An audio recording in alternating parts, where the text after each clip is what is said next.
ซ้ายมาแล้วมากมายหลายหน้าจนถึกขนานนามว่ายอดหญิงแม่นกลาตรีสังคมกีดกันแบ่งสั้นคนละนาลีมีหอยด่างคอยลาคีนางเป็นสตรีสิ้นคนบูชาตัวนางจะสามแต่ใจนางงามเหลือล้นงามกว่าผู้หญิงอื่นคนที่ข้าเคยพบผ่านมาใครจะประนามเหยียบยามก็ตามเถอะนานางเป็นเพชรที่สูงล้ำค่าที่ฟังกายาอยู่ในเรือนตมหัวใจอ้ายนี้ว่างทั้งสี่ห้องจะมอบให้น้องได้ของฮักอันสุขสมมีวางน้ำใจไว้ล้างกินสาบข้าวต้ม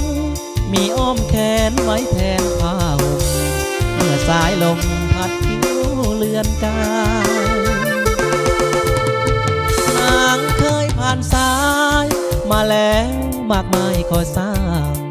อายจะขอฮักแต่นางฝากฝังชีวิตจนตายเบื้องหลังผ่านมาลบล้างมันเสียให้หายมาเป็นเพชรเม็ดเดียวของอายมาฮักกันไปสู่นิรันดร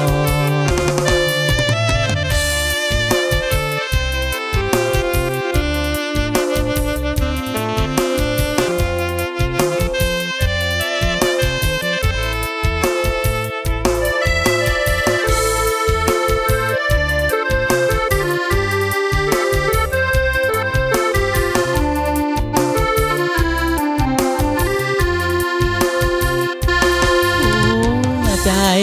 อ้ายนี้ว่างทั้งสี่ห้องจะมอบให้น้องได้ของฮักอันสุขสมมีวางน้ำใจไว้ล้างกินสาบข้าวต้มมีอ้อมแขนไว้แทนผ้าห่มเมื่อสายลมพัดผิวเลือนกายนางเคยผ่านสายมาแล้วมากมายก็สร้างอายจากขอฮักแต่นางฝากฝังชีวิตจนตายเบื้องหลังผ่านมาลบล้างมันเสียหายมาเป็นเพชรเม็ดเดียวของอายมาฮักกันไป